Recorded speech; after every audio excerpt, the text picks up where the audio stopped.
Hi, we're coming live from Veterans Career Boot Camp here in Framingham, and we have the career team. You've seen that series, Ask the Gunny, okay, the gunnery sergeant, Lee Emery, okay. Well, we got another gunny who was a former recruiter in the Marine Corps. My friend and professional career combat team member, Mr. Rob Arndt. Give it up. Thanks, Charlie. Appreciate that. So you guys showed up today. That means that you're serious about finding your next career move, and that's what I'm here to help you out to do. The timing is impeccable and done on purpose with what we're going to cover today. So we have our Recruitmilitary Expo coming to Gillette Stadium next week. We're expecting over 100 employers, and these are employers that we've vetted out. They're not there for lip service to wear an I Heart Vets t-shirt or stand up on a pulpit and say how much they love vets and want to hug us, because you guys aren't here for hugs. You're here for jobs. So we vet out what they're looking for, and also on site we're doing matchmaking. So if you're a IT guru, you're looking for IT stuff, we're making as many connections as we actually can. So in the past, for the Gillette Stadium event alone, we've averaged about 300, 350 candidates through the door, but more impressively than that, we're averaging about 190 hires on the spot. So if you show up next week, you're going to change your life. It's as simple as that. But all it is, it's just going to boil down to attitude. So I'm going to give you guys some preparation details to make sure you have your best foot forward next week. So with Recruitmilitary, we are the largest connection point in the country to military veteran talent and great organizations. So we've been around since 1998. So this isn't something we're new at. I know there's a lot of stuff that pops up and everybody wants to hire vets and hug heroes and all this other stuff that's out there. What we do is we work on the tangible side of it, of just, if you think of us as like a Match.com or like a eHarmony, we're trying to make as many marriages between great people like you and great companies like the ones that we work with. Since our inception, we've worked with about 20,000 different companies, ranging all the way from about 80% of the Fortune 100, all the way down to, you know, Joe's mechanic shop that just needs to hire one great mechanic, and why not have that person be, you know, a veteran. So in a nutshell, this is our mission statement here. Really is what we're a veteran-owned organization. Everybody from our CEO down the line. As I said, I'm a 14-year Marine. All of our staff, we're engaged with this. We're passionate about it. We care about you guys. And then from these, we're trying to just make meaningful employment and get you into careers. So next week, after next week, you should never have to see my face again. It's not that I don't love you. It's that you guys should be able to knock it out the park next week. So that's in a nutshell what we do here. Next slide, please. So a little bit more about Recruitmilitary. I covered some of this. 77% of the Fortune 200, about 80% of the Fortune 100. Right now, we have about 1.2 million veteran job seekers that are on our site with resumes, profiles that's integrated with LinkedIn. Show of hands real quick. How many of you are actually registered on recruitmilitary.com? Good. I think I did. Okay. If you're not, or if you did it years ago or whatever, this is it's a numbers game. So if you registered in there 2 years ago, your resume is at the bottom of the pile now. Your profile's on the bottom of the pile. So make sure that you go on there. It's 100% free. The companies that we work with, we are a for-profit organization. We're not here as a nonprofit. We don't do that stuff. We get past the whole altruistic thing. Vets need jobs. We have jobs. We have great companies with these jobs.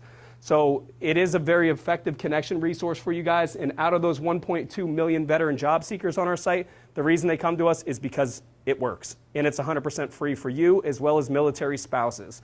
So if while you're hooking and jabbing, wife or husband still sitting on the couch doing their thing, watching Jerry Springer, we can get them off the couch too. This year we're doing 127 events. So next week alone we're doing 5 events. So we're everywhere all the time. Not to mention we just acquired another company that was doing on-base events. So we're also doing 16 on-base events and getting veterans before they transition out and come back out to the civilian world.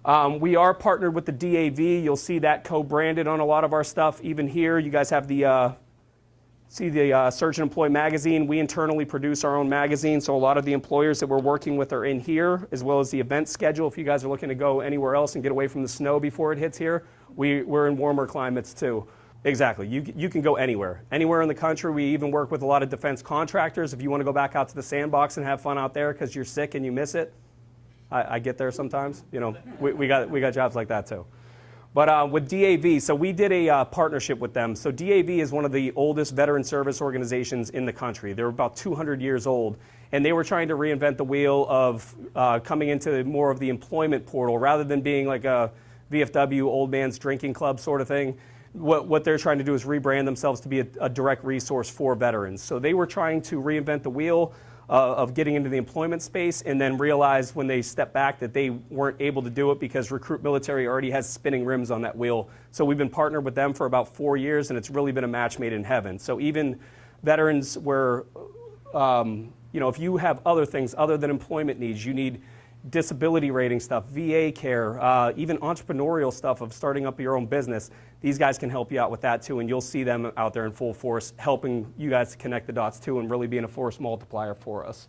And like I said at the bottom, we've been around for almost 2 decades now. So when all the other, altruistic hug-a-vet organizations close their doors as fast as they open them, we're still going to be here connecting your kids that hopefully follow in your footsteps and serve in the military. We'll still be here connecting them when they come out too. Okay, so Recruitmilitary, so since 2007, we've done 19 events in Foxborough. This will be our 20th event that we've done at Gillette Stadium. So the numbers, stats on here, don't want to bore you guys. Everything's up here on the screen. But next week, we're expecting over 100 companies. If there's something that you're looking for, it's going to be there.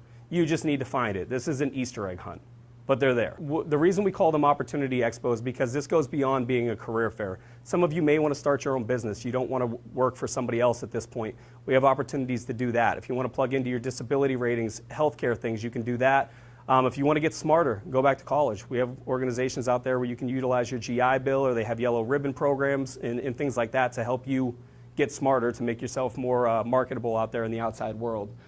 Also, the biggest networking piece of it is exactly what you guys are doing today. That person to your left of you or your right of you at the event, they may be at company ABC and they're trying to get out and move on to something else in their career. You're going to be the one filling their seat where they're trying to move to the next plateau or do something different. You may be their replacement. So make sure that you talk to your own. We very rarely get a chance to network and talk to each other as vets, not to mention we're not walking around in Walmart in uniform, so we can't even identify ourselves except for Marines. We have this weird sixth sense where you can. Right, so we've really broken this down and made it Marine proof. So if I can figure this out, you guys can definitely figure it out. So set checklist on here. First and foremost, go to recruitmilitary.com. All right, first step on there. Register as a veteran or as a spouse. Complete your profile. Now, some people will go on there, just drop their email address, their phone number, and stuff like that, and then move on. You have to think of it from an employer standpoint. If you don't care enough about yourself to complete your profile, and think of this as dating, your dating profile, you're 10 feet tall, blonde hair, love long walks on the beach. If you don't put that stuff in there, you're not finding your match. It's the same thing with employers, not to mention if you're, kind of putting a half-hearted effort into your own job search, what are you going to do if you do come work for them? So make sure that you complete the process and have your buddy to your left or your right of you check it out too if you need to. Yep, you're just registering as a spouse and then just completing your profile like the rest. Is there any other spouses in here? Everybody else a vet? Yeah, we understand that you did the whole sea bag drag with us wherever we get god-awful orders to around the country that you're picking up and rebuilding some, So resumes. So my federal resume is 14 pages long. My civilian resume is a page and a half long. So it's just brevity. What you want to do is customize it. If you're, make it for the job that you're looking to go to. If you had a job as an in-flight missile technician somewhere and now you're applying to be a sales rep somewhere, I would keep it brief. You don't need to have 20 bullet points on in-flight missile technician stuff when the recruiter's not going to look at it anyway. The old school days of some recruiter going through a stack of resumes and reading stuff are gone. It's all keywords. So they put in there that they want someone who's thinking about it from a dating standpoint, is a Sagittarius. If you don't have that in your resume, you're never showing up, even if you are one. All right? So you can upload one onto our site. Yep. So, and you don't want to have anybody confused. Hey, this is my one resume, but this is my, it's just going to confuse the heck out of an employer. Yep, exactly. So we'll do some checks for success today. In your resume, for brevity purposes too, you want it bulletized, and you got to think of it this way: whether you're just recently getting out of the military or whether you're leaving a company after 5 years, 20 years, whatever it is. What people are looking for is effectiveness. They need effective members of their team. So the bullet point should be percentages, dollar amounts, numbers that are in there, okay? Instead of just the military, we have a habit of, and I was guilty of it myself when I transitioned out, of just listing your whole job description. This is what you're supposed to do. Anyone who had their MOS in the military, is that all you did? No, you're on guard duty, you're on, barracks detail, you're babysitting, your boot drops and everything else that come in. I mean, you're not doing your job description anyway. So what I would recommend doing is customizing it to yourself. Numbers, percentages, dollar amounts. Think of the Marine Corps or DOD as a Fortune 1 company. Where are times that you saved that company money, you made that company money, you managed people's lives, safety. You're an aircraft mechanic, you worked on an $18 million aircraft and managed 7 people and saved the Marine Corps a bunch of money by not having a plane fall out of the sky and having to pay another $18 million for that plane. So think of things that way, of a profit and loss almost, to show where you're an asset. Nobody cares. Your job as an administrative specialist in the Marine Corps was to file paper. That's boring. You're not getting a job from that. Show things that are going to show that you're an asset. You're going to make that company money, manage people, and be somebody who's in there. Just basically say the strengths of a veteran. We're gauged against our civilian counterparts. The intangible things that you can put in there, as well as the concrete stuff, is what's going to separate you apart, and these employers know that.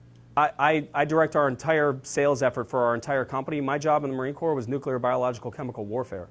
It has nothing to do with it. But you just have to show your strengths, your intangible. You need to identify that you're interested in these jobs and apply to them. The other thing is a lot of companies are federal contractors. So they are on the hook for what's called the OFCCP, the Office of Federal Contractor Compliance Programs. So you have to be in their system before they can have a conversation with you. Even, when we think of defense contractors, we think of Lockheed, we think of General Dynamics, Dynacore, and guys like that. But has anybody here ever drank a Pepsi in a chow hall?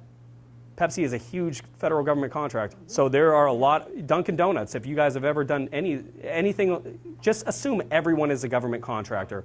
Anyone who does over $10,000 of business with the government has to adhere to it. Now, print off that confirmation page that you showed up. They can't talk to you until you've applied to it. So when you print off that confirmation page, yes, you successfully applied to a job as an in-flight missile technician, whatever it is, then you can have a meaningful conversation. So attend the expo with resumes. Bring your resume. There's over 100 companies there. Bring 50 copies at least. Poster, but the biggest thing is go to this, after you register, go to this exhibitors tab, see everybody who's there, start doing your research, applying to these jobs online, printing off those confirmation pages, figuring out who's going to be there. Don't have stereotypes of what you think a company does, because you may walk past the bank 50 times because you're an IT guru, and they're there looking for an IT guru. They're not looking for vets to be a bank teller. They know what you bring to the table in leadership, and that's the type of roles that they're looking for. When you get that confirmation page, you have successfully applied to job X, bring that with you. So then when the recruiter's like, well, you got to go online, just slap it down on the table, and hey, guess what? I'm already prepared. Shows you better. Okay. Have a winner's attitude. Again, attitude's everything. Doesn't matter what happens. You had a bad commute, it started raining, your dog bit you on the way or whatever. As soon as you walk through the door, you got to put a smile on, make it happen, make yourself approachable. Or else, if you walked up to somebody, again, going back to dating, you walked up to a young man or young lady in a grocery store and said, "What do you got for me?" It's not going to work out for you. All right? Don't do it at the job fair. Yeah, 150 after last call, that might work, but it's not going to work. Yeah, this is a classy joint. Everybody's got smartphones, or your battle buddy to your left or your right of you does. If you don't know what ABC Concrete does or what they're looking for, pull it up, look at what their about statement is, their mission statement, and see how it aligns with yours, and talk to them. Hey, I see that you guys are looking for CDL drivers. I managed a fleet of vehicles in the Marine Corps. This is what I bring to the table. Work on your 30-second elevator pitch. Who you are, what you do. If you need to bounce it off of people, come bounce it off of Charlie and I or Darren, whoever's out there. So I myself, to put my dirty laundry out there, I'm 90% disabled, according to the VA. But there's nothing I can't do. I can run, I can pick stuff up. Just the VA thinks I'm crazy.